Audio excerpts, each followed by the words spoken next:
and welcome to Famicast 254, your Famicast for the latter part of September 2023. I'm your host, Danny Bivens, and today I'm joined by Mr. Ty Sugart, Cat Drugs himself. It's true. Yes. That's right. What's going on, man? Alleged. Yes. Not much. Got back from TGS yesterday. I think it was late because nobody was there. All the booths were taken down. But I did go on Thursday and Friday too. So. Okay.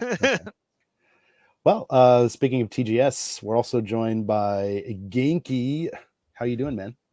Hey, yeah, I'm good, thanks. Glad to join you for today's episode. Yeah, thanks for having me.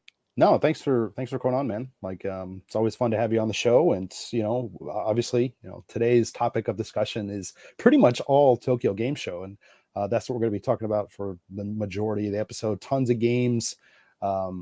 Yeah, it was a ton of fun. It was hot and sweaty, as these things usually are. I don't think I'm sick yet, but who knows? That's how like these gaming events and stuff go. But we'll see about that. But yeah, I guess without any further ado, let's just go ahead and get kicked off into the games.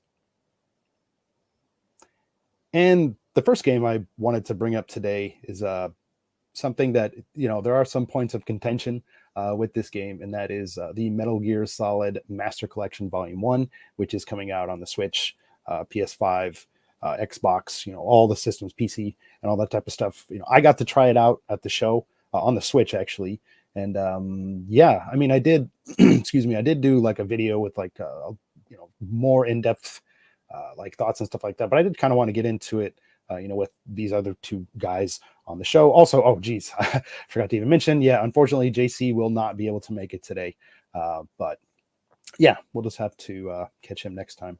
But yeah, with Metal Gear Solid, yeah, there's been a lot of people complaining about frame rates and stuff like that, especially when it comes to the Switch version. Every game on the Switch, like the mainline games, could be running at 30 frames a second, whereas on the more powerful systems and stuff like that, things are going to be doing up 60 frames a second, until basically Konami kind of basically said through in the middle of the show by releasing some weird just thing that just said like, yeah, the original Metal Gear Solid is going to be doing 30 frames a second. So a lot of people were kind of, upset about that. And I kind of understand that, but I kind of wanted your guys' take on that. I mean, yeah, it's a collection from Konami, so you'd almost expect there to be some kind of controversy, but yeah, I don't know. What do you guys think about this? I mean, yeah, it looks like pretty straightforward ports, like preserving like all the original character models and frame rates. Yeah, but like with Kojima gone, like I'm actually kind of glad they're not trying to like remake the games. Sure. You know what I mean? I think they probably screw it up, to be honest. Yeah.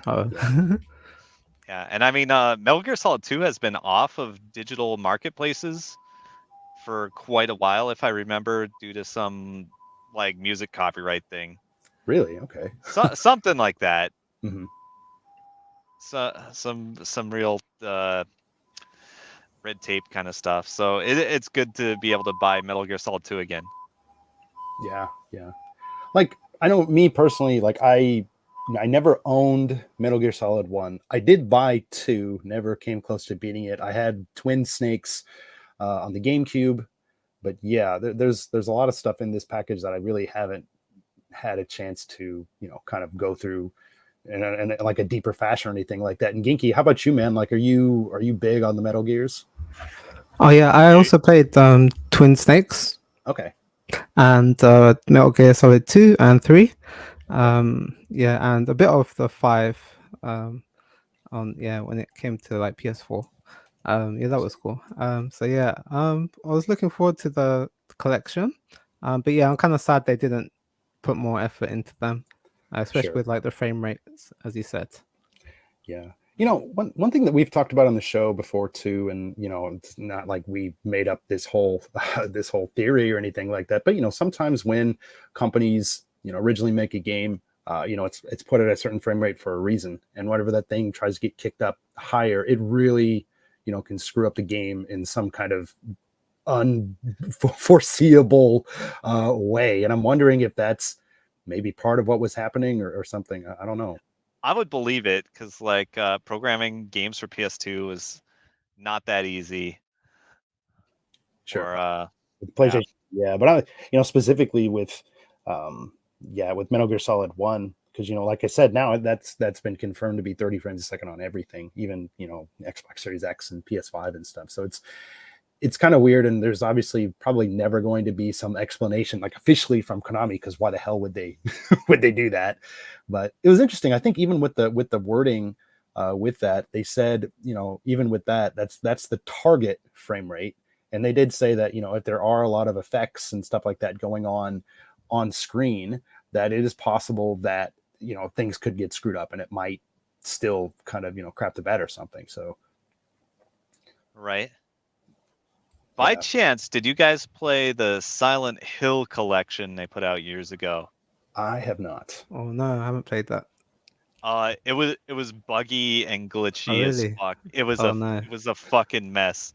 Was it a Konami joint? They do it themselves, or? I think so. Okay. Don't quote me on that, but yeah, and they like never delivered any patches or anything either.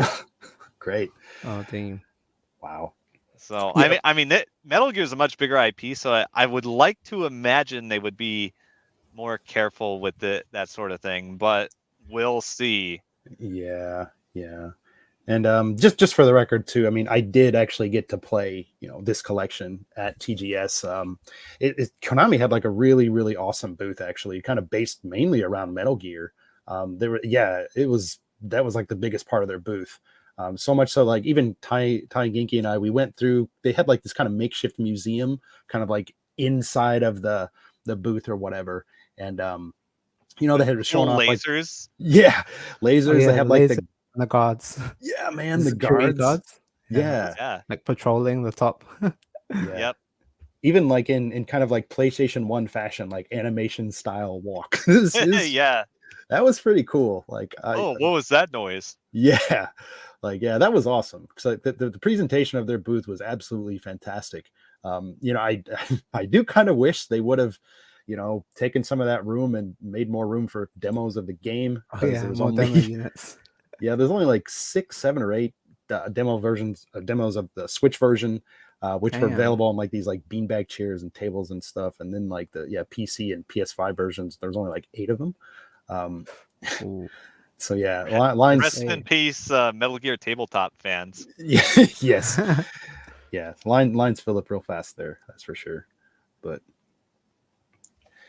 yeah, they had some of the longest lines at the show. Like I saw like 300 minutes on the sign. It's ridiculous, it was ridiculous, right? Yeah, I couldn't believe that. Yeah, I mean that's kind of like the nature of some shows and stuff like this. Sometimes companies, maybe they just kind of underestimate how popular this stuff's going to be or the demand or whatever, but it's kind of the way it goes. Just to catch up with the chat here a little bit, it looks like Lemonade's in the chat. Hey, man, what's up? He says, TGS. Yeah, man, hell yeah. John Cario was in here earlier. And hi, Woods Bobble, baby. Yes, coming soon. James Allen's in the chat as well. Hey, finally made a live show again. Welcome. Hi, Tani. He's here too. Dude, actually, I just want to give a shout out to Hi, Tani. I did get to hang out with him a little bit at TGS. We kind of walked around and chatted for a bit on the first day. It was super awesome hanging out, man. Hopefully we get to do that again soon. But yeah, kicking it back to Metal Gear. I mean, I did play the Switch version 2 times actually, and it was fun. I mean, it was fine. Playing games at 30 frames a second. We're playing it in handheld mode. It was smooth enough. Yeah, I mean, I didn't really have too many complaints. Some of the games, like looking at Snake Eater in 30 frames a second, it did seem a little bit off to me. Like, but I don't know. I mean, whatever. Yeah, we did have a couple of comments on YouTube about Metal Gear from a video I had posted. I'm going to go ahead and share a couple of those here in just a second. One of them is from our good friend Balls. And talking about the frame rate about it, he says, hey, frame rates have never been an issue for me, so I'm totally fine with what Konami has developed here. I'm just excited to get back into these titles. Metal Gear Solid 1 is a game I played and replayed more than any other video game. It's just damn perfect.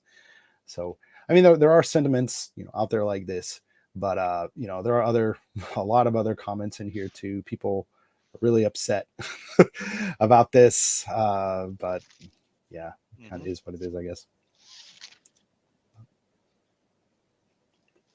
Yeah. Yep. Yeah. I wonder if it, for some reason, the game would actually feel weird at 60 frames a second at any point. Yeah, I'm wondering. Yeah. Like it would like really highlight like some janky animations or something that you wouldn't normally notice. Yeah, it could. I mean, yeah, like you said, there could be just a whole deluge of issues why a whole host of problems. Exactly. So I mean, there could be a whole bunch of reasons why they didn't do it, but yeah, I mean, we can complain about it all we want, or not. I don't think Konami's really going to change anything, at least not off the bat. That's how the game's going to launch, and that's just the way it's going to be, I guess. But any of you guys thinking about picking this up, like when it comes out, or I know you're not like a guy that usually picks up most games on day one, but I might, if I'm feeling the itch real bad, I might. Sure. Yankee, how about you, dude? Yeah, I might. It depends on how the performances are on consoles. Then I'll pick up because it's kind of like Konami getting back into the more like traditional console games and like more like AAA. Or like they're starting to build up to that now, like with Metal Gear Delta, the Metal Gear Solid 3 remake, and this is like building up towards that, I guess, with these collections. And I just hope they're handling it well. And it'll be interesting to see how they once they're released, like how they perform, and if they're actually decent collections. Yeah, if they're decent, then I might pick it up. Sure. Yeah, I don't know. I really don't know. I'll probably wait for reviews or something like that. Like I said, I am interested, especially in like the original Metal Gear Solid. Then again, I could just pull Twin Snakes off the shelf and just Twin Snakes is good. Yeah, put that in my GameCube or something. But yeah. Do got a couple more comments here in the chat. Oh, hi Tony. Hey, it was great meeting you guys. Yeah, good meeting you too, man. John Cario's kind of spouting off some stuff here too. He says, I've already mentioned I love heightened frame rate, and there is always reasons for not doing it for remakes. Lowering the frames per second, it just seems like a bad look. Yeah. But anyways, you guys out there in the chat or anything like that, if you guys are thinking about picking up this Metal Gear Solid collection sound off, let us know. I'm interested to hear what you guys have to say as well. But yeah, let's go ahead and move on to the next game. This is something that I know Genki was completely and utterly hyped about. And I think a lot of you guys out there are too. And of course, this is none other than Final Fantasy VII Rebirth. And Genki, do you want to just tell us a little bit about your experience on the show floor with this? Oh yeah, sure. Yeah. So yeah, as you said, this is definitely a game I was like super hyped for. Actually like Remake was like one of the reasons I got into like this whole social media thing. Like because like I just got like I got a PS4 to play Resident Evil 2 Remake. Like I sold my original PS4 because I had to move back to England. And then when I moved back to Japan, I didn't have a PS4 for a while. But then RE2 Remake came out, and then I picked up a PS4. And then when the Final Fantasy VII Remake came out, that's when I started like tweeting stuff. So yeah, that was like the start of my like social media journey. So yeah, I like these games, like I really like them a lot. And then so I was really excited to play Rebirth and like to see how it's like evolved from Remake. And it was really impressive, and like I was super impressed with the game, how it plays, and like the new combat and how they've expanded like the exploration. Like there's more like you can climb things now in the open world, and like you can ride the chocobos with your team, and it's much more like expanded game and more like open world as well. And there's lots of customization you can do as well, and like the battles have also been really improved. So I was just really impressed with how much they've expanded on the original remake. and yeah, it was really impressive. And then I went back and played it 3 times because there's actually like 2 parts of the demo. There's like Sure. a part with Cloud and Sephiroth, Mhm. and then there's a more open world part when you're exploring Junon, and that's with Cloud and Barrett and Red and Tifa and Aerith. So Mhm. you can like choose your teams and then battle as multiple characters. Yes, but it was really impressive, and yeah, I was really happy with how the game is looking at the moment, and it seems really big and expansive. Yeah, what did they say? It's like they said something about the world map here recently, like about the size or something, like 2 kilometers by 2 kilometers or something like that. Yeah, Something yeah. like kind of nuts. Yeah, it's um, really big. Like, yeah, we're not sure like how it's connected. If it's like properly full open world, or it's mhm, like more like big areas connected sure. together. But yeah, it could be like it's like just a massive open world to explore, Mhm. and that would be crazy. How they could make like a whole open world Final Fantasy VII game like that. But yeah, that would be impressive. But yeah, it's looking like the areas are really big. Like they got these like these Assassin's Creed type watchtowers to unlock the map, Okay. and yeah, they're doing all kinds of craziness with it. So yeah, it seems really like they're expanding the game a lot. Yeah. Yeah, I actually got to play this at the show as well. Like, obviously, yeah, well, I do have a remake on PS4. I got it like the first day it came out, and I played it for about like 10 or 15 hours or so, and then I don't know, something stupid came up, maybe some baseball game or whatever that I was like, covering for the YouTube or our website or whatever. But yeah, that for whatever reason I didn't go back to it and beat it. I mean, it's not because I hated it or anything like that. Yeah, far from it.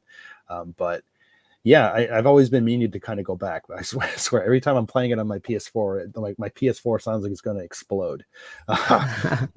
That's true. But yeah, so I mean, obviously some of the more nuanced changes and stuff like that, I didn't really catch until Genki. I had watched most of your video that you had made about this game and stuff like that, and then I was like learning some things that I didn't know Oh, about like the thanks. differences and stuff. So that was cool. But yeah, and did you? I'm trying to remember what it said, but did you play in both the graphics mode and then like the 60 frames a second mode?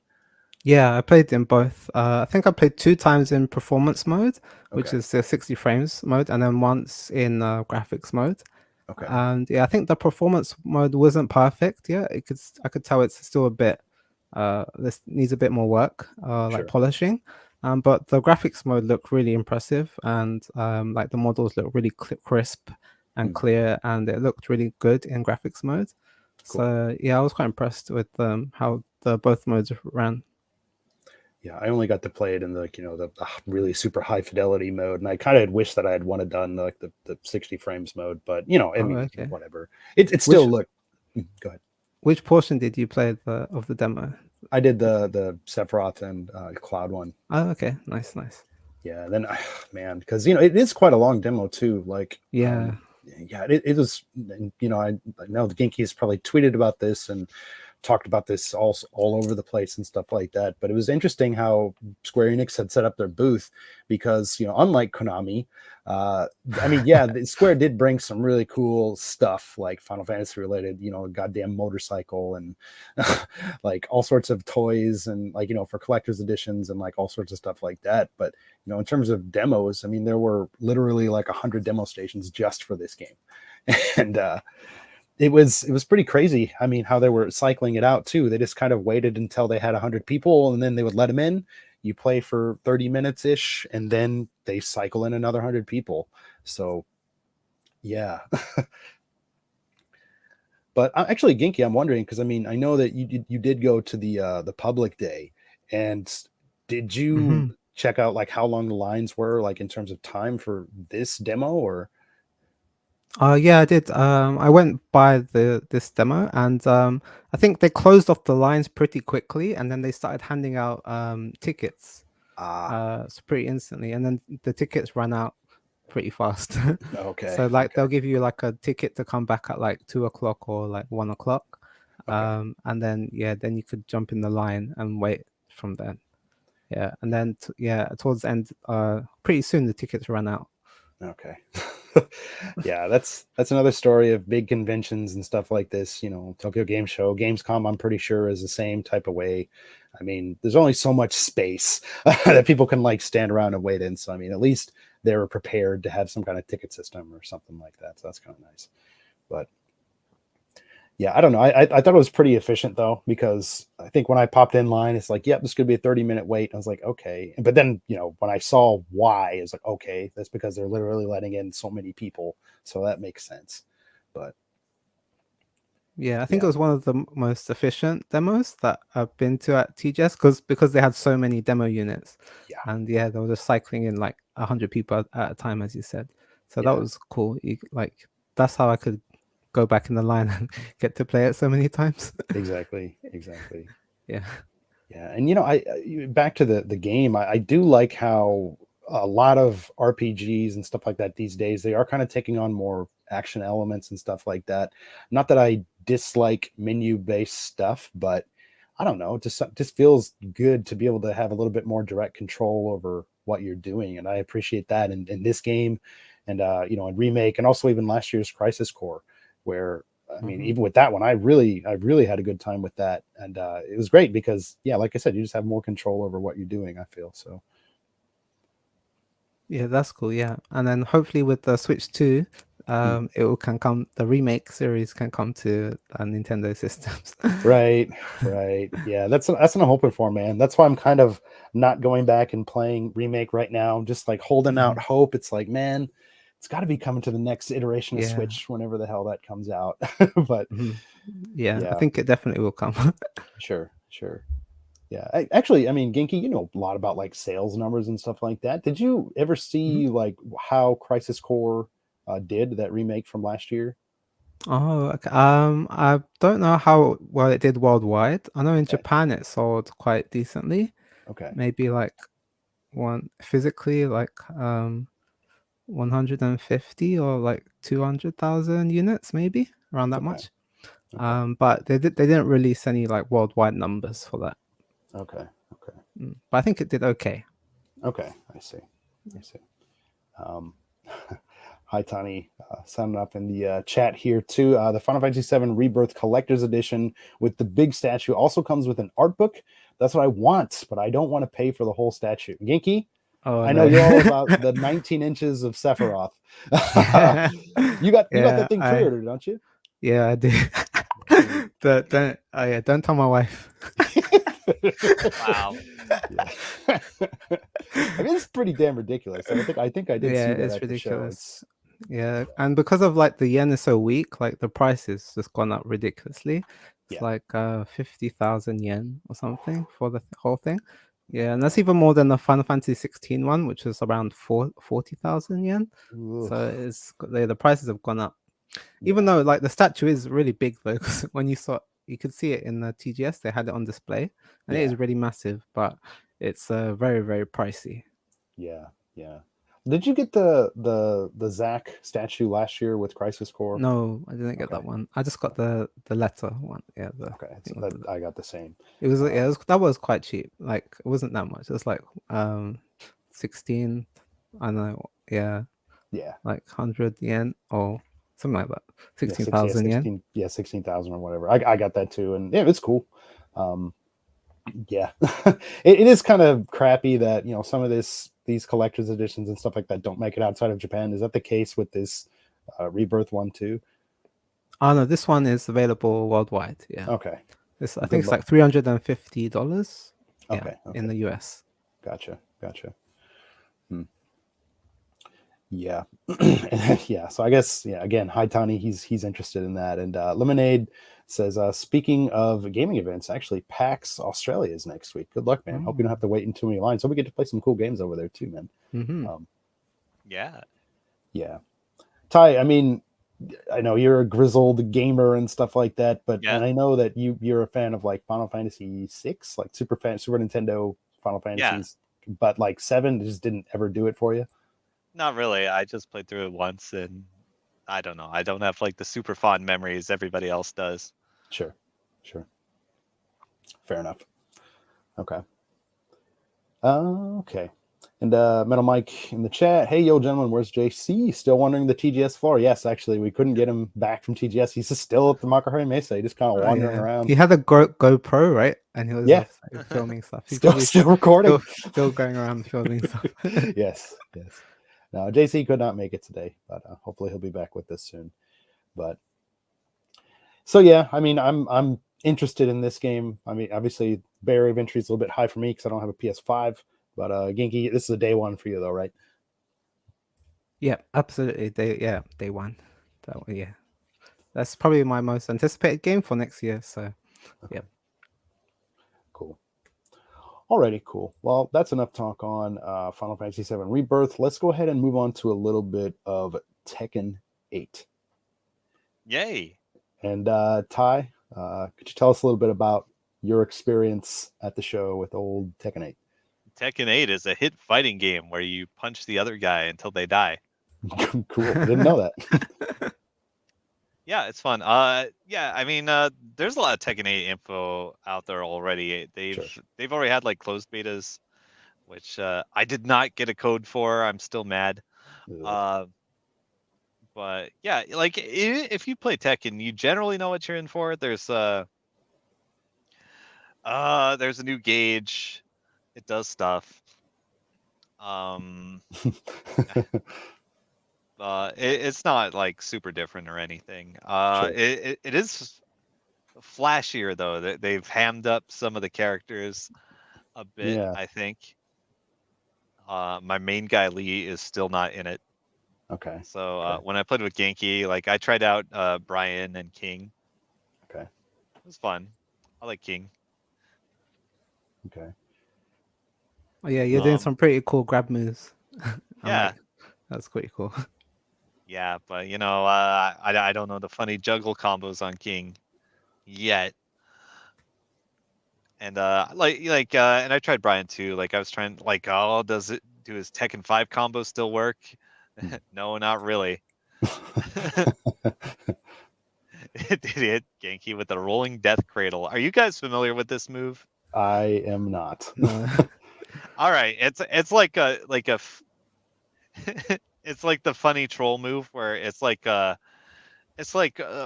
sequence of like 5 different command throws like that are all connected to each other, and you have like so many chances to break it, but like if you don't know, you just get made into a combo video by a king. It's really funny. Perfect. Yep, I love the funny leopard head guy. Oh yeah, like who doesn't love that guy? I mean, yeah. Yeah. So they've been revealing characters like just kind of at a trickle, like one at a time. It's mostly been returning guys, but they did show a new character like a couple weeks ago, or when was that? Was it at Evo? I don't remember. Yeah, you want to scroll backwards to the pictures here? Yeah, sure. Yeah, her. She's new. Oh, okay. She's Peruvian, I think. Okay, that explains the alpacas then, I guess. Yeah. Okay. Oh. Or Chilean or Argentina, but I think she's Peruvian. She's from South America. Yeah. She's a coffee enthusiast. That's all I know about her, really. Okay. Okay. Okay. Bizarre. But yeah, like I'm all about the really silly Tekken stages, so I assume you get to go to the alpaca farm. Yeah, that'd be kind of funny. Yeah. And didn't they reveal the panda at the TGS? Oh, okay, that's cool. I thought that was cool how they revealed it. Like they just let people in, and then when you go to the Bandai Namco booth, there's this massive panda thing. Yeah, I'd seen those pictures. I totally okay. So yeah, that was cool that they just let people like walk in and then see a panda and thought, oh, panda's in the game as well. So that's like a cool beloved Tekken character. Yep. Yeah. Historically not a really strong character, but definitely a fun and silly character. Yeah. Man, like I think my little brother, either he bought Tekken on the PlayStation, like Tekken 2, or we rented it or borrowed it from a friend or whatever, but I don't have too much experience with the series, honestly. So like yeah, I'm just kind of lost when it comes to most fighting games, but even more so with Tekken. All right. You never played the silly Mario mode in Tekken Tag 2? Man, I wanted to play that. Oh God, this is in TGS 2012. The Wii U was not out yet, but it was playable at Tokyo Game Show. Only like a couple of games, Tekken Tag Tournament 2 being one of them, and one of the others being Romance of the Three Kingdoms, whatever number that was. That's a weird game to play in Japanese, especially when the Chinese characters have like Chinese names that it's all in kanji, and even if you know Japanese, it's like, but it's a Chinese name, so you don't even know how to say that. Locations and stuff like that. That was a weird, bad first impression for the Wii U for me. Nice. I really wish I would have tried out a little bit of Tekken Tag that year, but no. I guess that long story short, no, I have never got to try that out. That always looked kind of fun though. Right. But, So yeah, wait. If you're just playing Tekken offline, like, you pretty know, you pretty much know what you're in for. sure. But I am eagerly awaiting details on how it's gonna play online, because like Tekken 7's online play is kind of bad. Okay. Yeah, and Harada, the producer, he also gave a keynote speech. I don't know if Oh. anybody caught it. Okay. I mean, I didn't, but Yes. yeah, he was one of the guys giving an opening keynote speech. And he's a fun guy. He does those funny appearances in videos and stuff. Mhm. You may have seen him in memes over the years. Okay. Probably. But he's been kind of obstinate about like how netcode works, and I don't know, man. Like, I just hope Tekken 8 has good online play. Sure. I mean, it seems like 7 didn't even get like a lot of consideration, considering how like on PC you could just say change your rank with your save file. That's kind of ridiculous. I mean, that sums it up pretty well. Okay. Yeah, we've talked about this before on the show, but it always, I mean, I get it, big companies, they don't want to they want to use their own proprietary stuff that they build because they think it's the best that it could possibly be. Nintendo's guilty of this too, obviously, and to varying degrees of failure or success, however you want to put it. But, yeah, and they've been finding out the hard way over the last couple years, which makes perfect sense if you've seen any of the replies to anything about Grand Blue Fantasy Versus. Okay. Okay. But yeah, I have high hopes and cautious optimism. Sure.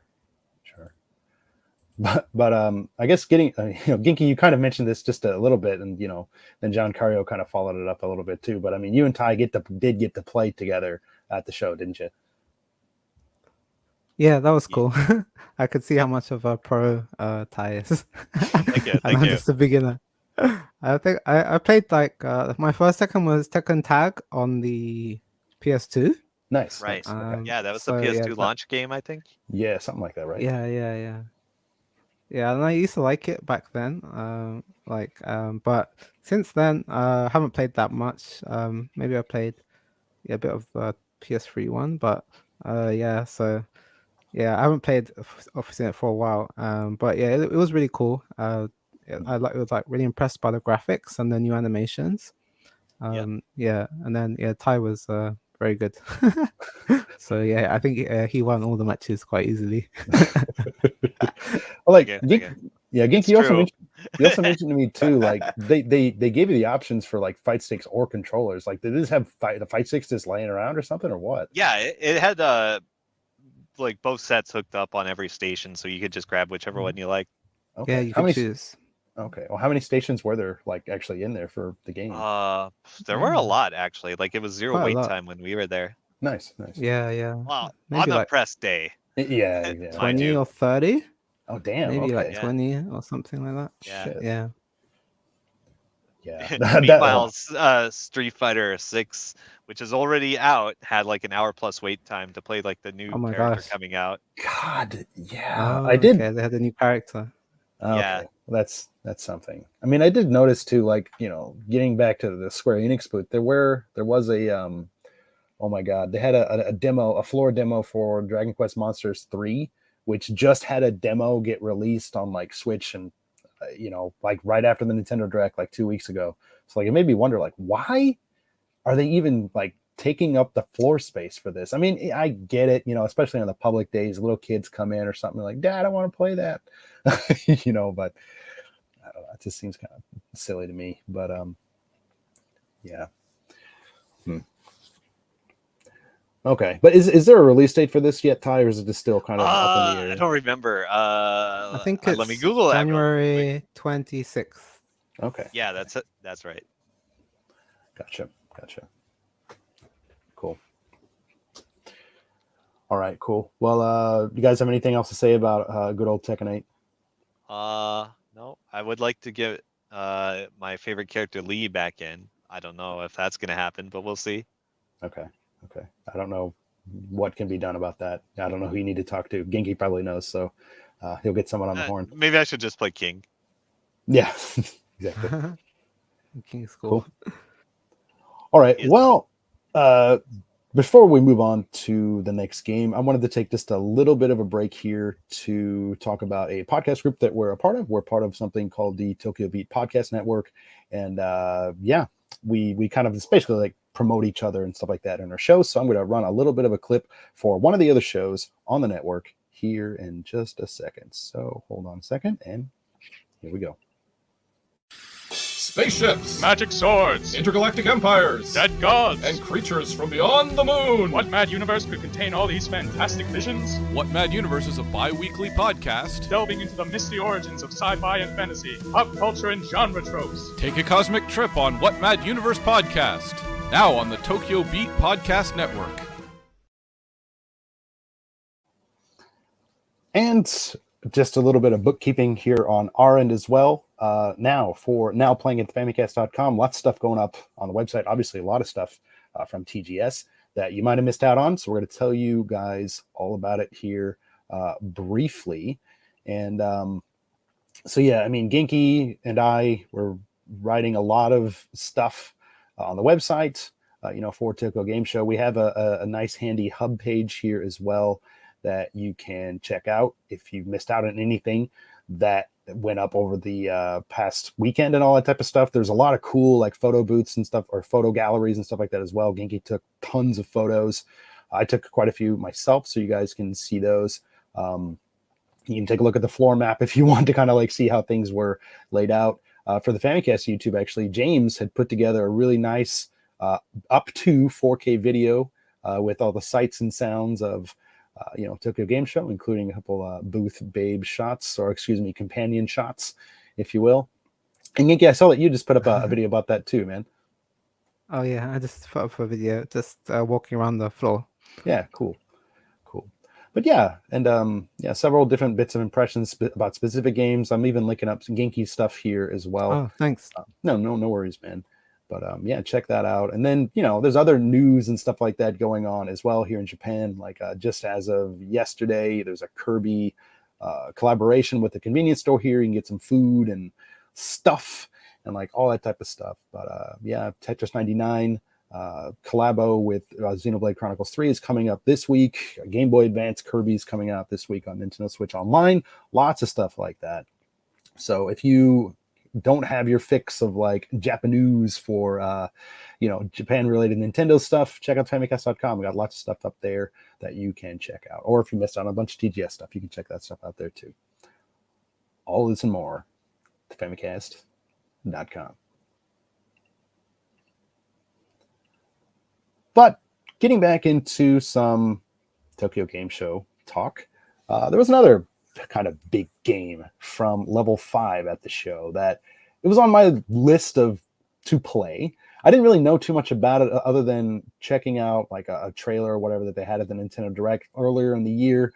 But yeah, level 5 is back with a lot of big names and stuff like that, and a brand new IP. And this brand new IP is called Decapolice. And Genki and I actually got to try it out on the show floor. And honestly, I really didn't have too many expectations going in for this. Genki, like, how about you, man? Like, were you excited about this, or were you just kind of like wait and see type of deal, or what did you think about it like before the show? Oh, before, yeah, I was kind of like just curious. Like Yeah, it looked like I really like the art style and like the character designs. sure. So yeah, and it's a new game from Level 5, so I just kind of wanted to check it out. But yeah, I didn't have that many like big hopes for it, but yeah, it did look cool. Yeah, yeah, exactly. I'm gonna get up some footage here in just a second. Yeah, I think this is Okay, but yeah, I was quite impressed with what I played, and I was quite surprised how like the presentation is actually really impressive, and yeah, it's got much like higher presentation level than I thought it would have, or like yeah, production value. yeah, absolutely. Like, yeah, I was pretty surprised myself because I mean, and one thing about the demo, I mean, yes, this is a game that is coming out on the Switch, but it's also coming out on PS4 and PS5, and all the demos that were running on the show floor were all running on PS5s. So, I mean, it looked absolutely fantastic. It's like, it's gotten to the point with a lot of games like this where literally you're just like playing an anime, which is, good and bad, I guess, depending on your point of view. But yeah, but yeah, the demo here is actually quite long as well. Again, kind of almost in line with what was at Square Enix's booth with Rebirth. Like, this is like I think they gave 30 minutes to sit down and play this. They gave you 30 minutes, which was quite long. Yeah, because I remember at one point Genki and I were kind of lined up together, and he probably just had other stuff that he needed to do. Because I think I figured out, I was like, holy crap, this is 30 minutes long, and I'm already waiting here for like an hour. Yeah, I mean, going to shows, and if you're covering stuff, you got to kind of prioritize. So I get that, but yeah. But in terms of like the story and kind of what was on offer here, I was actually pretty impressed. Like, it was pretty fun and pretty playful. Usually, whenever you play some kind of RPG, especially when it's something new, it's really kind of hard to get a handle on story elements usually, because the show floor is so loud. Even if you have headphones on, you usually can't hear what's going on. You can't hear voice acting, anything like that. But I think they had like pretty decent headphones, so you can hear a lot of stuff, which is pretty nice. But and there was just enough, I think, crazy stuff going on visually that I don't know. It didn't really matter that much. So yeah, I had a good time with this. One of the highlights of the demo, I mean, when you first start out, it is pretty open. You could kind of walk around in this city. And like the deal is with this city too, it's like it's a recreation of reality in this thing called Decasim, and it keeps a record of like people's crimes and stuff like that. And you can use this Deca simulation thing, Decasim, to kind of dive in and see what people did or find out what they did in the real world and stuff like that. So it's kind of interesting, kind of anime shit, but it's fine. But like really early in the demo, you just see this guy in a bear suit just start, robbing a jewelry store, which is like pretty freaking crazy. It's very anime as well, with like their camera angles and like their dramatic poses. Oh yeah, it's quite funny. So it's super anime stuff. Yeah.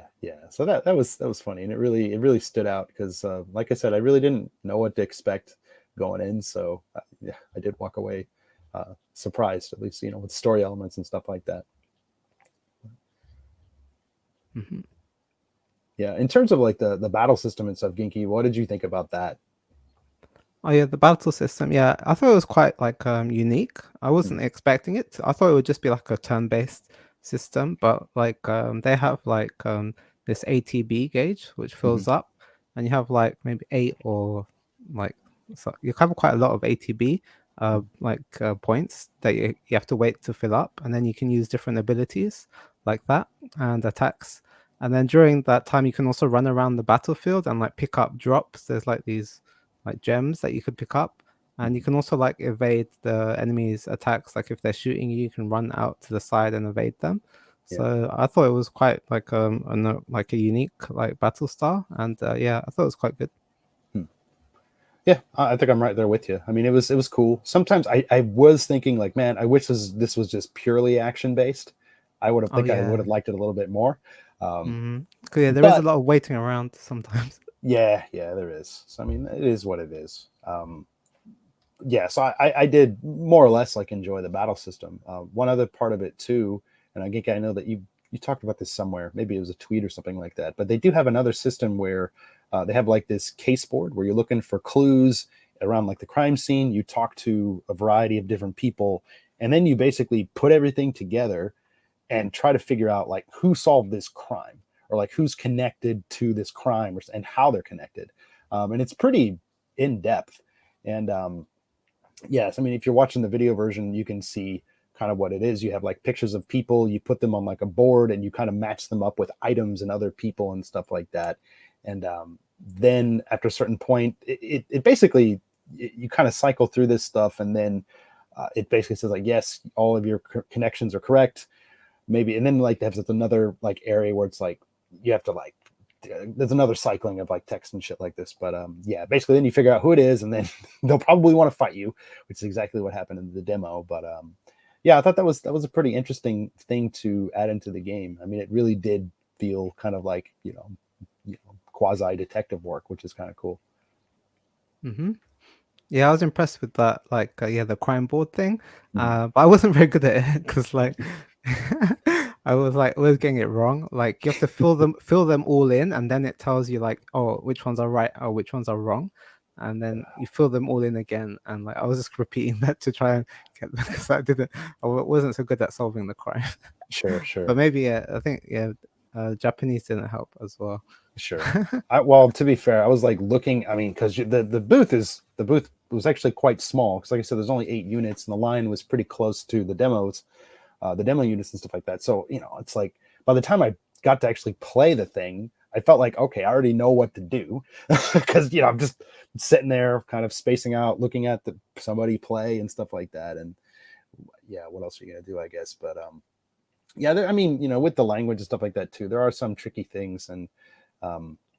Yes, I mean that can always be a thing because, like I said, after you do like the crime board, there's another thing. I'm trying to remember what the heck it was, but like you're trying to match up like the main character is like trying to think about reasons why somebody did X, Oh Y, yeah, and Z. there's like a questionnaire, like a quiz. Yeah, like and it's like they quiz you on like, oh, what color was the ruby, or like, is this true that this person did that, true or false? that was And kind then of you have to. There's like 3 questions, and you have to get them all right, and then you can like choose a culprit. yeah. Yeah. Because part of it, I think the first time I went through that, I was like, okay, yeah, whatever. And I was like, oh shit, I have to actually think about this for a second. And then I was trying to like remember. It's like, okay, what just happened? Yeah, there's a lot of quizzes. yeah. So I mean that it's just the way it is. Japanese game show, so it's like they're gonna have stuff in Japanese. That's just the way it goes. But yeah, it is exciting for level 5 to kind of seem like they're trying to get back into it because it just seems like over the past 5-6 years, every time they've released a game, it's just been stinker after stinker. Maybe not necessarily like gameplay wise or anything like that. It's just none of their stuff has really been doing very well, sales wise for them and stuff like that. So yeah, they did hit TGS hard this year. I mean, they showed off and talked about the new Layton. There's a new Inazuma 11. They're doing more stuff with Fantasy Life. So I mean, they're really kind of going for it. And it's so weird because I mean, Ty, he's been to TGS for the past, decade and stuff like that as well. Me too. Yep. So it's like, at one point it's like level 5, you go to the Tokyo Game Show, it's like level 5 is going to be there and they're going to be showing off something and that game is just going to pop off. But yeah, this hasn't happened recently. Yeah, so we'll see if their new IP can get any traction. I really hope it does. It's still listed as coming out in 2023, as far as I know, unless they said something here over the past couple of days, which I find that's crazy. Hard to believe, unless they announce something in the next couple of days or something like that. Like, hey man, holiday season's coming up pretty soon, so like 2 months left. Yeah, exactly. But yeah, I guess we'll just kind of have to wait and see on that one. But yeah, Ty, I mean, any interest at all in this game? I mean, it doesn't seem like a tie game to me, but not really. But yeah. I like level 5 well enough, I suppose. Sure. And I don't know. It looks like you're like a magic guy shooting at RoboCops, and then like this cat carriage comes out and attacks you. I mean, that seems pretty cool. Yeah, it's crazy. And like, yeah, because some of the criminals, because like I said, they're in this simulation thing for most of the game. So Right. that's why like these characters can become, oh, what was it like? Oh my God, there was some kind of term for it. Not crime lord. I don't remember what it was, but yeah, they could become like these weird monsters and stuff like that, which is why that cat thing, like this old man Right. became a cat thing or whatever. You guys are talking about like a crime board or something earlier. Yeah. Yep. Is that like a is this like a cork board where you connect evidence? Exactly. Yes, Yeah. literally. All It was right. like It even- strings, like connecting them. Yeah, Yeah. it even That's it. totally That looks seems like cool. I think there was a kind of a similar feature in the Edgeworth games. okay. Yeah. Um and I know the second one never came out in English, but like there was a fan translation that was amazing, and I highly recommend you get good at piracy and check it out. Cool. So Yeah. that part I'm kind of interested in, Yeah. especially if it makes if you actually have to think and stuff makes sense. If it's all magic anime bullshit, maybe not so much, but we'll see. Yeah, I mean, you because even in the demo, I mean, you are talking to several different people. You kind of have to observe what's going on and like all that stuff, make connections to people. Like, what is the relationship between this guy and this guy, or something like that. So, I mean, there is stuff that you have to kind of think about in relation to like Right, the like crime and stuff. if it's like the same guys that wrote the Layton games, like I would probably be on Mhm. board with that. Yeah. Yeah, so again, we'll see. I mean, it's interesting. I mean, there's so much stuff coming out already towards the end of this year. It's like I'd almost think it would behoove Level 5 to just wait at this point, but we'll see, I guess. Cool. Genki, any closing thoughts on Decapolice? No, I really like that simulation world. It reminded me of like Astral Chain, and like how you can like scan the areas, like that kind of future sci-fi detective thing. So like the environments reminded me of Astral Chain a lot, like how you scan the area around you and like Yeah. get clues and stuff. So yeah, I really like the setting, and yeah, I'll be interested to see when it comes out. Sure. One other thing that I just remembered too, they did say Level 5 did say something about this being open world, but I'm wondering how open world it's going to be. I mean, in the demo, I mean, yeah, when you first start out, you are kind of free to wander around the city. You could wander around the middle of the streets, and cars stop. Mhm. That's just what video games usually do. But unless you're playing Grand Theft Auto, but yeah. But there were some like invisible walls and stuff like that. But I don't know if that was just because of the demo or it's like actual restrictions that they'll have in like the final version of the game. So I don't know how open this is going to be. But Yeah, you did have to run quite far to get to the jewelry shop. yeah, I remember that. yeah, he did.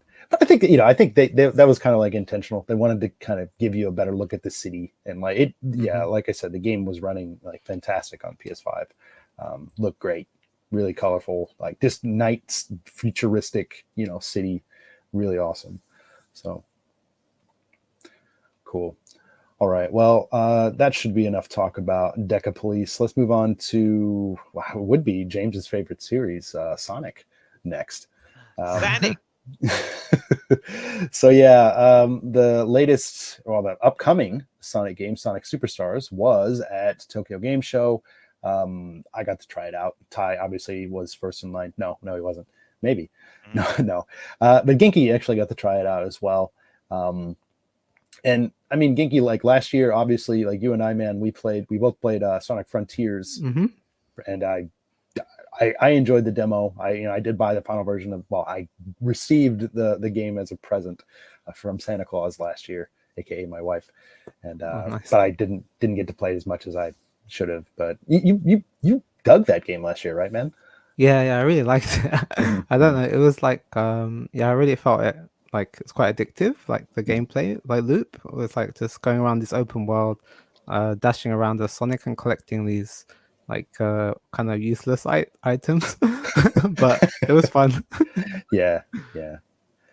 I mean, like I don't know with Sonic, like big 3D Sonic and stuff like that. I mean, I was a big fan of Sonic Adventure, back in the day, and had Sonic Adventure 2 on the GameCube. Not that they're just fun games. It was just, especially with the original Sonic Adventure, it was more like kind of like a tech demo, really. It's like, this is what next generation games could be. You know, jumping from something like a PlayStation 1 and N64 and jumping to the Dreamcast was, you know, it was breathtaking. It was just really awesome to see like that level of detail and, you know, voice acting and like all this type of stuff. So that was really cool. But yeah, I mean, Frontiers, I thought it was just a cool idea. The controls always, they did feel a little bit loose to me, but I know some people did correct me in a video that I made last year, like, you can fucking change the control settings. I'm like, okay. But yeah, I mean, with Sonic Superstars, I mean, this is obviously more of a take on classic Sonic. You know, it's 2D Sonic, although the visuals are kind of changed up quite a bit from what some of the more recent 2D Sonics have been. And I mean, Genki, like, are you a big fan of 2D Sonic as well, man, or what? Actually, yeah, I'm not a big fan of 2D Sonics. Okay. I got into Sonic through like Sonic Adventure 2 on the GameCube.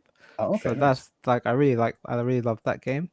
Okay. Because I think it was a launch game and I only had that and Luigi's Mansion for a long time. Oh, okay. So I played like the hell out I played the hell out of Sonic Adventure 2.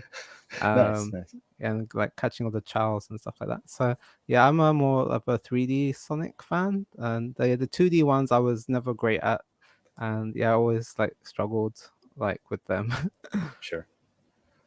There is something a little bit different about Sonic compared to like other 2D games stuff. Like, I mean, you know, 2D games, depending on the developer, they always have like their own different feel. And Right, like 2D Sonic games have been like some of the best and worst games ever made. Like straight up. yeah, like, okay, in your mind, so, like, what's one of the better like Sonics, like 2D Sonics? Then? Sonic 2, I think that was definitely the best one. Okay. Yeah, I had that on Game Gear. Yeah. Probably not the best version of the game, but I don't know. Yeah, but I think as a kid I was like never good enough to like get far in these games, in the Sonic games, so like I just kind of fell off them. Okay. Yeah, I mean, you know, for me, we had Super Nintendo and, you know, NES and stuff like that. So only Sega stuff I played. Like, my uncle had a Genesis, but he had Sonic Spinball, and then like something else. And it wasn't Sonic. So like the only Sonic I played as a kid was Sonic Spinball. It's like that's actually on the Nintendo Switch expansion pack, and I played that shortly when that came out, like last year or whenever the hell it was. And it's like, this is okay. Yeah, I know the feeling. Yeah, but you know, with Sonic Superstars, and actually Hyton, he sounded up in the comments too. He's like, yeah, this was the first thing that he checked out on the show floor, because he was, you know, again, he was at the show, and that's one of the things that he had checked out. Yeah, I mean, some people were kind of, you know, bagging the visuals and stuff like that, but I kind of like see this as Sonic or as Sega kind of like doing a new Super Mario Brothers type of move, kind of like maybe just making it so Sonic is the same across like all levels or something like that. Because I mean, 3D Sonic, you know, I mean, Sonic Frontier Sonic isn't that different from this one, I guess, when it comes down to it. Maybe Genki, you can get angry and start screaming at me if you want. No, but yeah, I mean, I guess just to talk about the Sega's booth here a little bit. Sega always usually has a pretty big booth at a Tokyo Game Show, which is always kind of fun. Like, they have, you know, Sonic mascot running around. They have, you know, booth companions kind of dressed, not as, they're a lot more clothed than some of the other booths, but I mean, you know, get cute girls wearing like Sonic shoes and short shorts or whatever. So, you know, whatever. Yeah, and then, you know, given that this was a, you know, 4-player game, I was hoping that we'd be able to play it like, you know, in 4-player or something like that on the show floor. But from what I could tell, I don't think they had any 4-player versions of this available there. They did have like a 2-player demo, but it was kind of limited, I think. But yeah, but I mean, again, I did get to play this. Genki got to play this. Genki, what platform did you play it on? I think it was PlayStation 5. Okay, me too. Me too. Yeah, and unfortunately, there was no Switch version there, unless it was like super hidden away somewhere. Like last year, Sonic Frontiers, there were a few playable Switch versions of that game, but it was kind of like at the back of their booth. And I kind of really don't like this trend. It started up last year where you cannot choose which platform you play the game on. I mean, I get it from like a logistics perspective, because if one platform is super popular and somebody wants to play on one platform, then it just kind of takes up space and stuff like that. But just kind of filtering people in and just be like, yo, you're playing on Xbox. I don't care if you're Japanese, or whatever. But yeah, Ginky, do you remember what level you tried out in the game? Oh yeah, I think there were 4 levels you could select, and Mhm. I tried the green hills zone, like Okay. the standard Sonic level, and then I Gotcha. also tried the cyberspace level, or Okay. like the cyber world, yeah, which is really cool. Hmm. And the like the Green Hills kind of level, like the traditional Sonic level, it kind of reminded me like exactly of the old like classic Sonic games. Mhm. So I didn't enjoy it that much, to be honest, because I'm not a fan Wow. of the classic Sonics. But the cyber one I actually had like a lot of fun with, Sure. because like you turn all pixelated and there's like these new gameplay elements, and Hmm. it's like really interesting, and I much enjoyed that cyberspace level. Okay. Yeah, compared to like the more traditional like Green Hills level. Yeah, how Sure. about you? Yeah, I mean, yeah, and with the difficulty too, they said that it was like basically a list from like top to bottom. And I went to, it was like a jungle level. I forgot what Speed Jungle, I think is the name of it. But it was like in the middle, but it was like at the top part of the middle. So it's like, this is the medium easy one or something. So like, okay. But yeah, I mean, it's full of like vegetation and stuff. There are vines all over the place that you can kind of slide around and stuff. With it too, there was none of those like special levels like you were saying there. But they did one thing that I really did have quite a bit of fun with was the bosses. I got to fight against 2 bosses in the demo. And like the cool thing about them, I mean, yeah, they're not like super hard or super like really hard to like figure out or anything like that, but you still got to kind of recognize enemy patterns, what they're doing, where they're going and stuff like this, and then kind of figure out, how do I hit this guy, where's their weak point or whatever, and then just do it. So I kind of had some fun just figuring that out on like a couple of the bosses that I did get to play. So that was kind of fun. But yeah, yeah, I mean, I think that's about it. One dude, okay, I don't know if it was just the jungle stage, but there's one really annoying thing that happened. Every time I hit like a star point, like the save point or checkpoint or whatever in the level, some bullshit enemy would just come out of nowhere and just like slam into me like immediately, every single time. And like the first time it happened, you're like, okay, I just missed it. But then it just kept happening every time. Like, is this a design thing that's in every Sonic game? Or is this just an annoying thing at this level? Or did you see that in the levels that you were playing, Ginky? No, I didn't see that. Okay. What? Yeah, maybe it's like a bug or something. I don't know. I mean, Or if it's maybe it like was just that level. maybe. If it's a genuine design choice, like that's just like, okay, I get it. It's like a really cheap hit. And like one time, sure. But it was like, I don't know, 4 or 5 times. And by like the 3rd time, you're like, okay, I know what's coming up. And you see the thing, you jump over, and you're like, gotcha, asshole. Oh, okay. But Yeah, this game is made by the same developers as Balan Wonderworld, so okay. I hope, yeah, but it does play a lot better than that. Oh. Yeah. Yeah. I mean, I had fun with it. I mean, I do think that it definitely is probably appealing to Sonic fans. It feels like a Sonic game. Take that for what you will. Yeah, I mean, it's fine if you're into like Sonic. Again, I think one of the coolest parts is going to be like the 4-player stuff. And there was like a battle mode that they have in the game as well. That wasn't on the shore floor, playable at least. So, I mean, there's a lot of like neat stuff in there for Sonic fans. Yeah, if you have a Switch, I mean, Mario comes out, like 3 days later. So if you're going for like a 2D game and you have a limited budget, I mean, hey, it's your call. Do what you're gonna do, I guess. But yeah, but going back to the chat here too a little bit. John Cario, he said Sonic 3 was godlike for save files, and it can get more content. Yeah, with Sonic and Knuckles. That's right. Forgot about that weird thing. And another comment here from Hi Tony about it as well.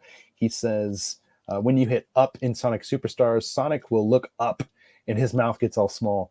When I played, I had a bug where his mouth just stayed like this for the rest of the stage. That's funny. Yeah. I thought the characters looked quite cute and like Yeah. they animated quite well. They were like bouncing on the spot, and yeah, I thought the animations were good. Yeah, I thought so too.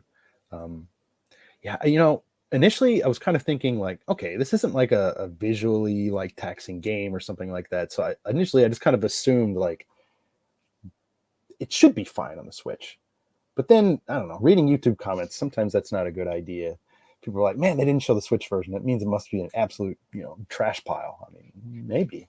I don't know. Maybe. Yeah, I don't know. We'll just kind of have to wait and see. Again, it didn't seem like one of those tiny games that would really push the Switch to its limits, but maybe you could say the same with Balan Wonderworld and stuff too, but this is the world we live in. But yeah. Anyways, yeah, again, like Sonic Superstars, it's fun. If you're a Sonic fan, you probably get more enjoyment out of it than most. If you're kind of like fringe Sonic fan, I don't know, you might want to hope for a demo or something. But yeah, cool. All right, well, I think that's going to do it for the Sonic talk. So next up, Genki, do you want to tell us a little bit about Sandland? Oh yeah, sure. So yeah, I checked out Sandland, which is a new game from Bandai Namco, and it's based on the manga by Akira Toriyama. He's the guy behind Dragon Ball or Dragon Ball Z, and he also designs the characters in Dragon Quest, like the Dragon Quest character designs. So yeah, this is based off his like original manga, and they recently released a film as well. And they're also making this game, which is it's like an open world kind of action game. And I was surprised how open world it is. Like the demo starts off in this car, and you're like in this chase scene, and there's a big like earthworm, like a big worm, like a giant worm that's like going in the ground and chasing you, and you have to move your car from the left side to the right side. Okay. And then you enter this like it's kind of like Mad Max style desert, like post-apocalyptic world.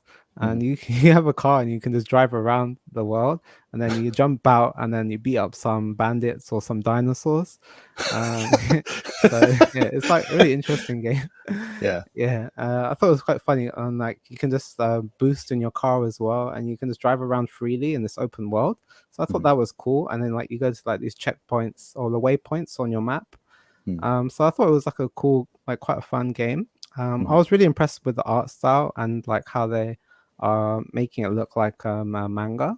Like they have like the characters' lines drawn onto the character models, like these kind of pen like ink lines. And yeah, I thought like these etches, and I thought it looked really impressive. So yeah, I was really impressed by the art style and how it like recreates that Akira Toriyama art style. And the game was like kind of fun to play. It's not like the best game in the world, but it's like just it's fun. Like I see they're taking elements from Breath of the Wild. There's like these big dinosaurs or big like crocodiles that are just in the, and they're super powerful, and like you can choose to battle them or run away. So it had those kind of Breath of the Wild elements, and yeah, I thought it just played. It was quite fun. It's a little bit of fun game. John Cario in the chat, he said, "You had me at dinosaurs." Hell yeah, man. Lots of dinosaurs. Yeah.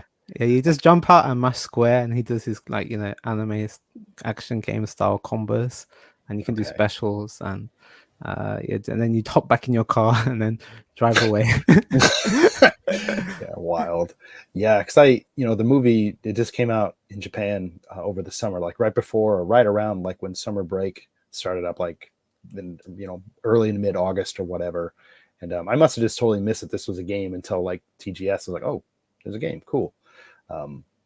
Yeah, and I would have had like a video for this too, but I'm like wondering how protective they are of even video game trailers for this. I didn't throw that up here or anything like that. We still don't know like the release date or anything like that yet. So yeah.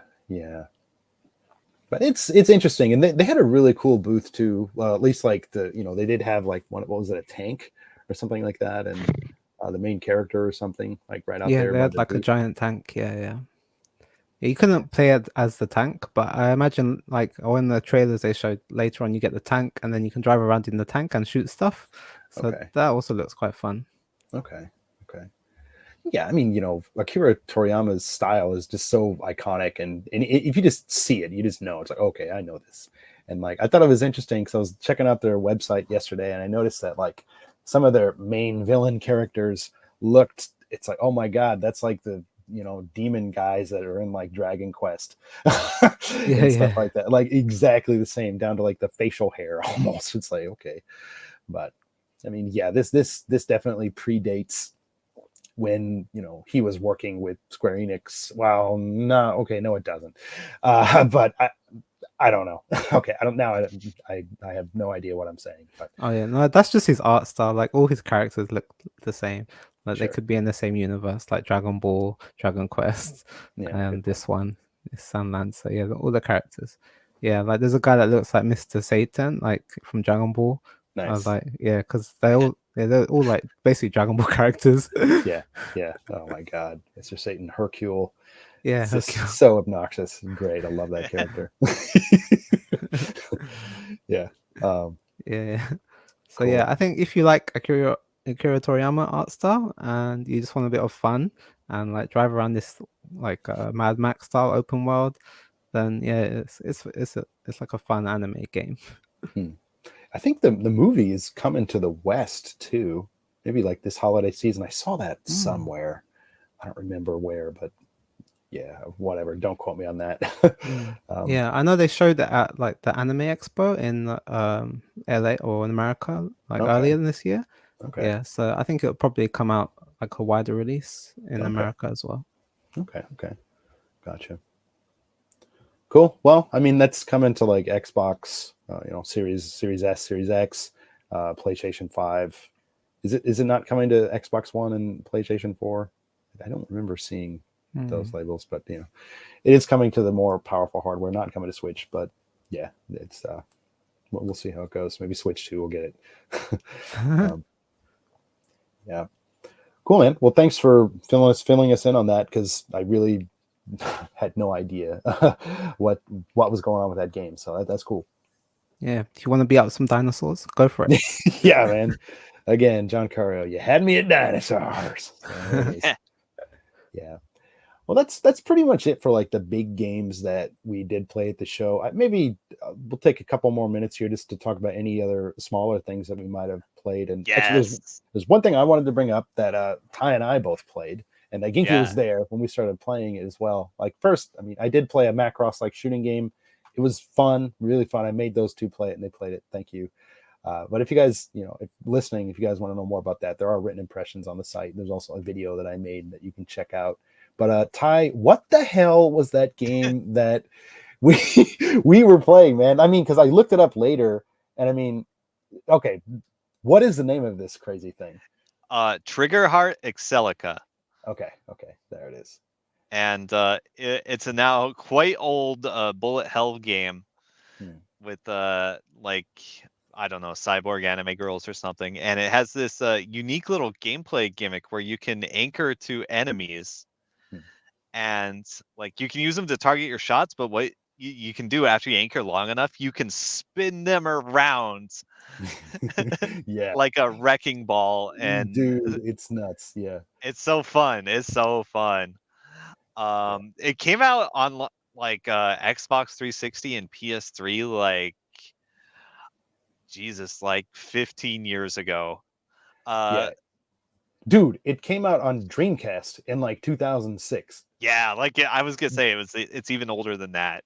Yeah, like arcade, because I was just checking, like Eurogamer had like a review from the Xbox Live Arcade version from back like when that came out 08 or 09 or something, and like they had mentioned like, yo, this crazy thing came out of the Dreamcast. It was like on that Naomi arcade cabinet or arcade boards and stuff like that. So yeah,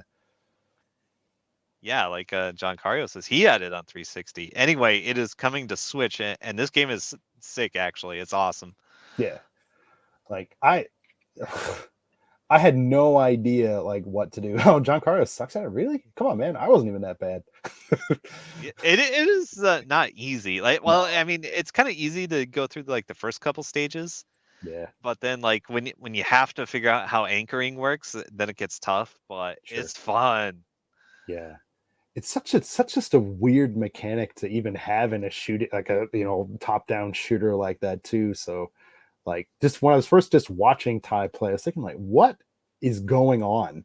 And then like the guy next to him too was some other crazy expert too, so he was doing the same thing. But yeah, that was wild, man. Like that was really fun. That's something I'm actually curious about, like to maybe even pick up a Switch version when that does come out.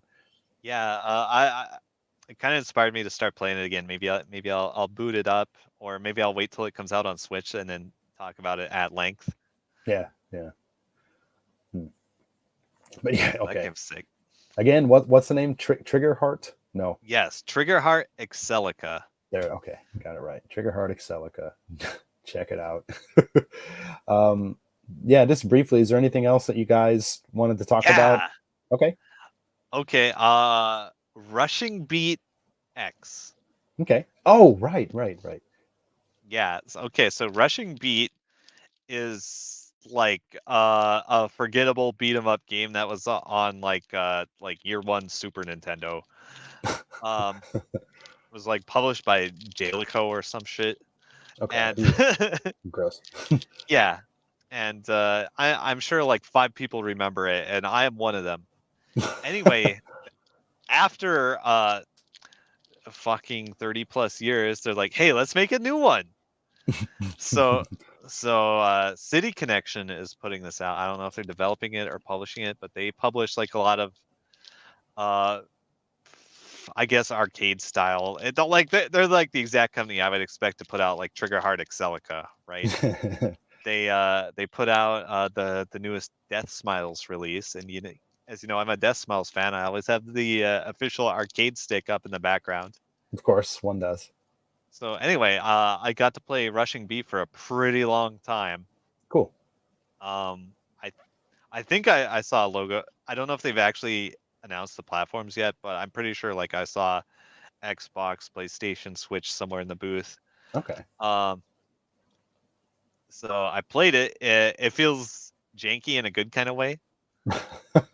Like, okay, there are 3 playable characters. There's like a Japanese main character looking guy. There's like a cop with a red uniform. Do I Like look the like a original cop? game. Yeah, and then you have like some Gyaru looking girl. Actually I got some swag. I'll show a little early. I got this badge here. Ooh. Oh yeah, that's focusing pretty well. Yeah, you can see the characters Oh, there. nice. Yeah, cool. Yeah, so you can play those 3 characters. Let's see. There's a lot of weapons you can pick up, including like guns. That's fun.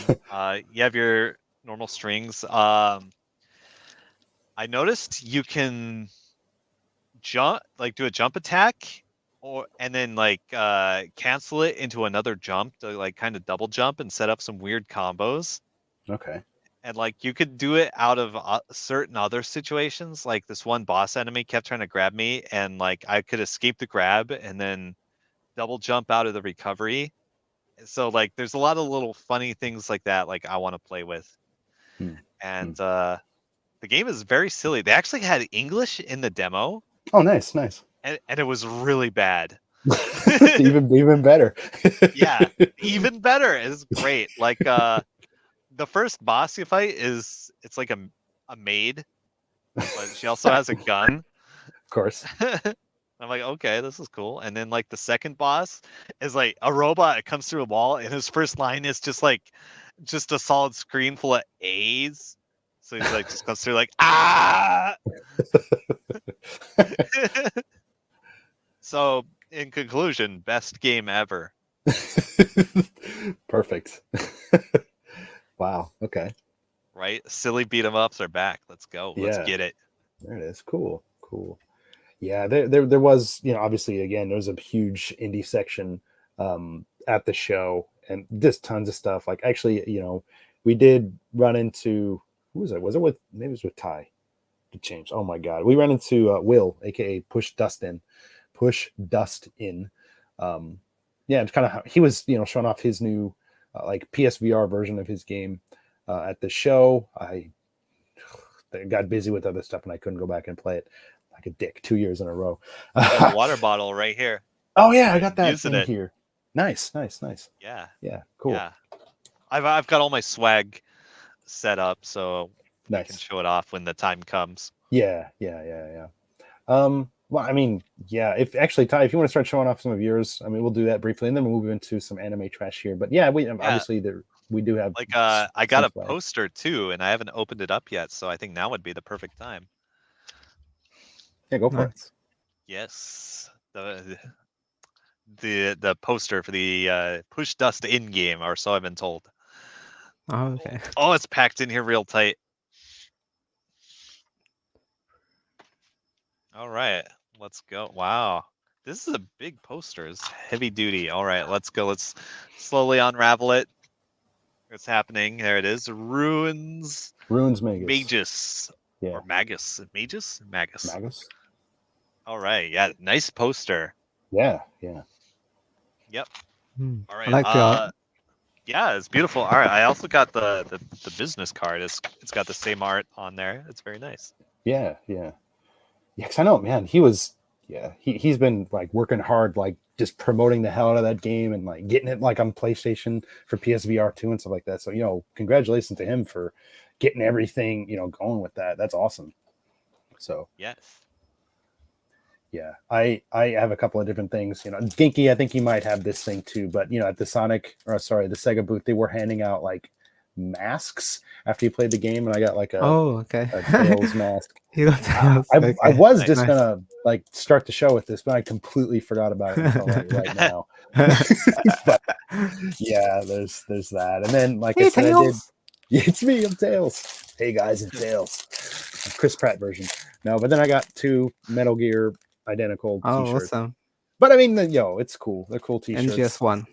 Yeah, and like I said, they had 6 of them in total, like black ones and then white ones, each for like the mainline games. But the first one was the one I wanted the most. And they're all cool, like the cool artwork and stuff. But yeah, it is what it is. So yeah, Ty, any other good gets? If we're showing all the swag now, Yeah. After I played Tekken, I got this Tekken 7 card. I guess it's a TCG card. Genki, you got one of these too, right? Yeah, I got the same one. Oh yeah, the Kazuya. I With haven't opened it the up. It looks like Kazuya, there's 2 in there. Oh, there's more maybe? than one? Oh, I didn't open it either. Let me open it up. All right, I think it's like a card and then just like a little promotional information thing. Oh, okay. Yeah. It's like a trading Oh card. yeah. So here's the trading card. Yeah. Okay. Yeah. There it is. You're a second-rate duelist with a third-rate deck. And then here's the promotional stuff. If you want to scan that QR code, if that'll focus. Yeah. Oh, yeah. All It's right. focused, yeah. There you go. You can go to Union Arena Mm-hmm. TCG.com. Okay. The Tekken trading card game. Okay. Neat. Wow, it's actually physical. That's wild. I totally forgot about this, but there was at the level 5 booth, they did give out like some pins, like for celebrating the 25th anniversary of level 5. And it's going to be pretty hard to see these because they're metal, but like there's a Leighton pin, there's a pin for Decapolice, and then, oh my God, what is this other one? Oh my God, I can't get it. The robot one, Musashi. Oh, what's it called? Oh yeah, Megaton Musashi. Yeah, Megaton Musashi. Yeah, they're giving out this pin set. Really hard to kind of do on a live stream with not great quality. But yeah. So that was kind of nice. Actually, this is the first time actually looking at them. I think I just got this and just threw it in my bag. But yeah, I didn't get like a ton of swag this year. Just like that for me, that was like the main stuff that I got. Ty, did you have anything else? Yeah, a couple things. I played the gacha over at where the hell was it? Anyway, I got an EDF acrylic stand. Ooh, nice. Yes, I love acrylic stands. Yeah, like I just wanted to play the gacha like one time and see what I get. I had a conversation with the other guys there looking at them. So I got I guess this is like a Air support EDF. This is from EDF 2, I think, right? I don't know if you guys are intimately familiar with the series. So familiar. Yeah. No. I think it is EDF 2 that had like the different classes you could choose, and Okay. this is the one with boobs. Okay. So I lucked out. There you I go. don't know. Will this focus in that close? Not really. But yeah, now I have a little EDF acrylic. Nice. What else? I just remembered one thing. Okay. Go for it. Can I reach it from here without taking off my headphones is the question. Probably not. But no. All right, please hold. Sure. Okay. Yeah, I did. Again, I talked about a Macross game that was at the show as well. They gave out little stickers for it too, which is kind of nice. Oh yeah, nice. So, yeah, I mean they had like a whole stack of these things, so I got one of those. Oh, you got the Macross thing, yeah. Yeah. All right, I got a Mayflash bag. Now Mayflash okay. makes arcade sticks and accessories and adapters and stuff. Mhm. So I dropped by their booth to try out some of their sticks. They're pretty nice. Work on multiple platforms. Beat up on the randos they had at the booth in Street Fighter 6. School some kids. Yeah. Oh yeah, I got a little Uchi ball with an arcade stick on it. Nice. Yeah, this is the one I tried out. Okay. Yeah. What else? I got a little brochure in there, but yeah, the bag is actually kind of nice. It's like just the right size to hold like a mid-sized arcade stick. Yeah, that's cool. Yeah. Oh, and it even has a little thing so you can close it up. Oh nice. Nice. Yeah, a little button. Yeah, it's cool. I like it, and it looks good too. Oh Yeah. it's a cool design. Yeah, and like I really like there's an arcade stick right on it, so like people know what I'm about. Exactly. Nice. Okay. Cool. Well, I think that might do it for some TGS talk. So before we close out the show, actually, Ty, you got some trash. Yeah. Just a couple of little boxes here. I got 2 little ones from Capcom and a big one from Molly. Okay. Yeah. All right. I have no idea where my box cutter is. Okay. For those of you that are new to the segment or whatever, yeah, Ty plays a bunch of UFO catchers, gets a bunch of stuff, and he gets sent to his house and he opens it up on the show. We have links to like all of this stuff, so you can try it out. Maybe a lot of them you can try out outside of Japan. Shipping might not be a thing for some of them, but yeah, you're at least willing to check the description box, check the website, and you can see a whole list of all that stuff. Yeah. I mean, if all else fails, I mean, at least Tokyo Catch sends to the US. That doesn't help for people living in Europe. Yep. I mean, I think they ship worldwide. Yeah. All right. So just one small thing in here. Nice. Let's see if I can get it out of here. It's just like a keychain thing, but Okay. it is, or it's like a dog tag. More of a keychain, I would say. This is a Nikkei keychain. You might remember that as the funny mobile game where the girls twerk and shoot guns. Yes. Yes, and I got the gamer girl. Of course. Yeah, I don't know if you can see, but she has something that is it's definitely like a non-copyright violating approximation of a Nintendo Switch in her bag there. Nice. Yep. So she's cool. Got that. All right, so let's open up the next box. Another little one from Capcom. I think I know what this is. I think it's actually something fancy. If I can open it. Just tear it open. Let's go. Oof. Yeah, are there 2 things in here? No, just the one. Okay, I guess I'm just waiting on another package. Okay. All right. This is once again covered in excessive bubble wrap. Oh no, they're both here. Okay. Let's see. This is a Street Fighter 6 official multi-case. Ooh, let's go. Oh, Yeah, cool. they had one of these for every character. And I tried for weeks and months to get Dalsims with my free tickets and never got it. And then like I just randomly got Chun-Li's like on one try. It's like, oh, they really didn't want me to have Dalsim. So yeah. So yeah, it's like it's got this little clip-on thing here. Seals with your buttons. So I don't know what you could put in here. Tissues, your cards for the arcade, Huh. something like that. Yeah, you could put lots of things. Business cards. Okay. So it is called a multi-case. So Huh. all right, let's see what the hell this is. It's another Street Fighter thing. Let's go, Justin. Giancario. Yeah. I thought it was like a smartphone case, but it's not. I think it's a thing. It like sticks to your smartphone, and it has this pouch here, Oh, okay. like Yeah, business maybe. card size. Probably for the IC cards, man. Like Suica. Yeah, like, okay, yeah, that payment makes cards. sense. Because like, Okay, yeah. And that looks like a So- perfect size to slap on the back of a phone or a case or something like that. Yeah. Yeah. Okay. So yeah, and I got the jury one. Oh, true.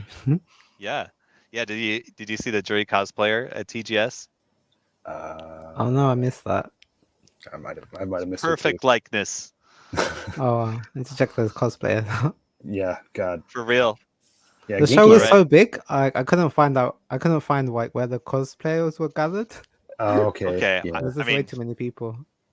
I mean, no, like she was like official Capcom doing promotional stuff on the Oh, okay. Capcom At booth. the Like, you Capcom remember booth. they had that stage set up? Yeah. They Yeah, were yeah. doing different stuff over the course of the day.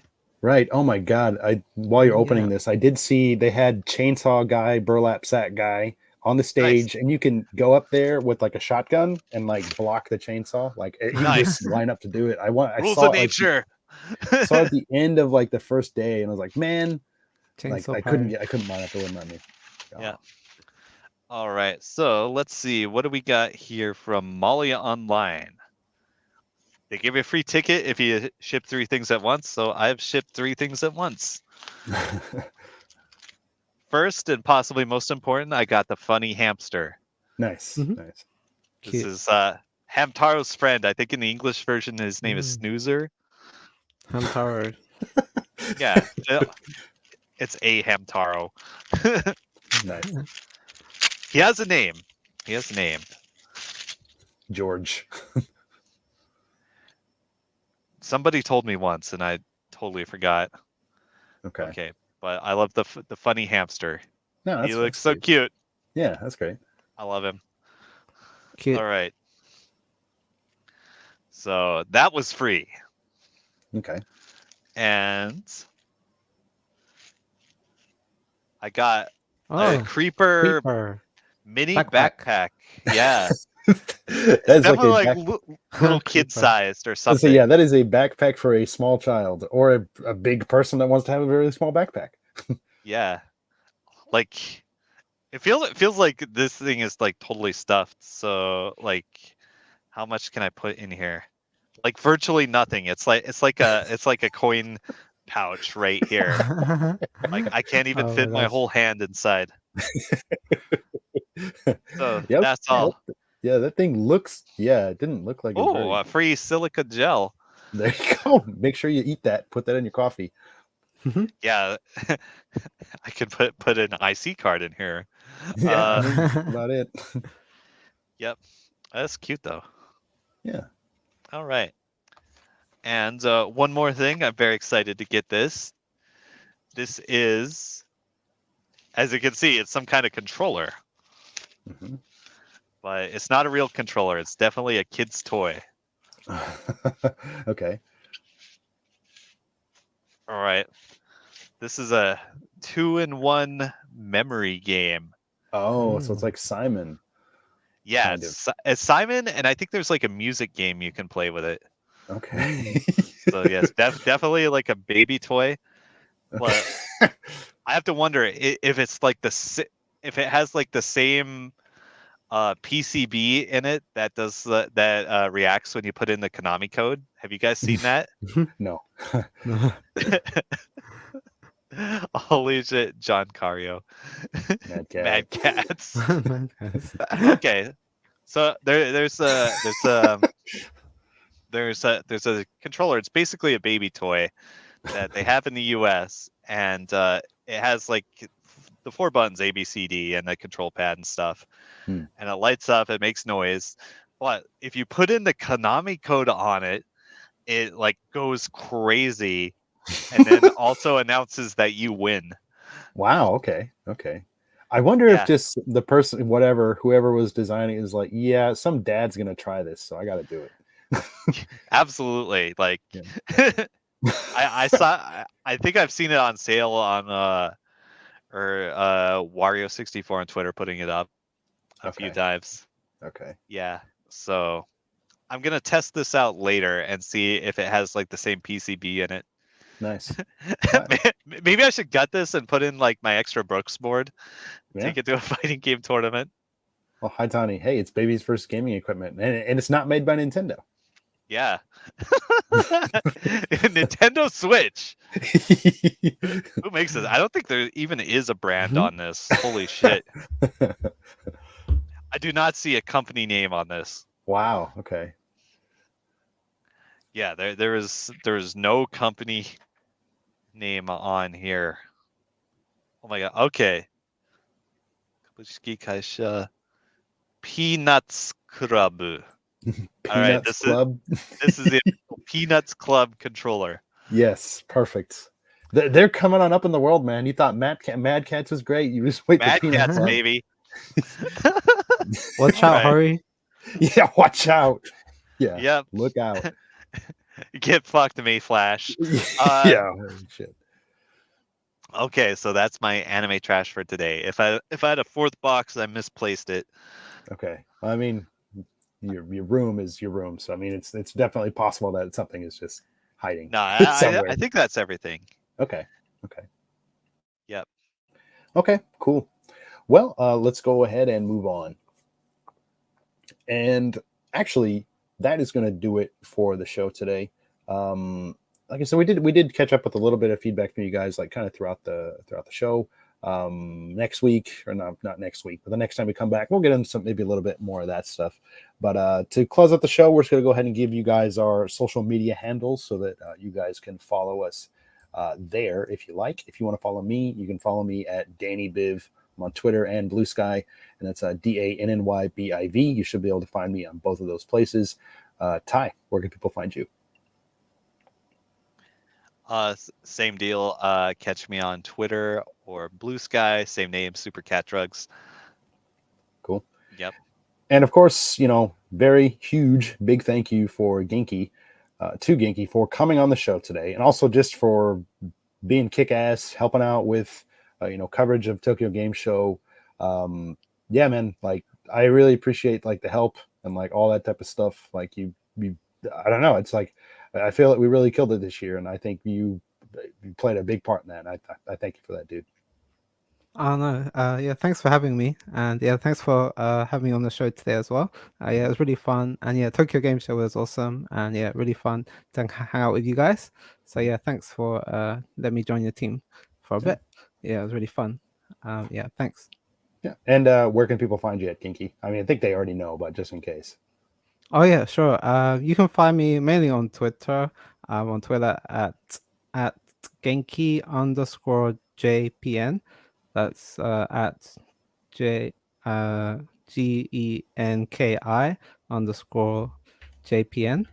Yeah, so you can find me tweeting lots of stuff on there, and also on YouTube at Genki Gamer. If you just search Genki Gamer, you could find me on YouTube. And yeah, I tried to post some videos and some like video tours around Japan and like Japanese game shops. So yeah, if you're interested in that, then check out the YouTube channel as well. But yeah, thanks so much for having me on the show today, guys. No problem. And like, also, I think we have you listed as like friend of the show on the YouTube channel. So if you want to check out Genki's YouTube channel, you can like look there, but yeah, you'll find it. I think it's not that you could, you will be able to find that. So cool. Well, that is going to do it for the special Tokyo Game Show edition of the Famicast 2023. Again, thank you, Ty. Thank you, Genki. And also, of course, thanks, JC, for helping out with the show as well. Like I said, check out like the booth tour that JC put up in 4K. You can check that out on our YouTube channel. Boobs, maybe. Anyways, Yes. that is going to do it for the show. Thank you again, guys, so much for joining us. I'm trying to... There that is. And we will catch you guys next time. Peace. Ciao. Toodles.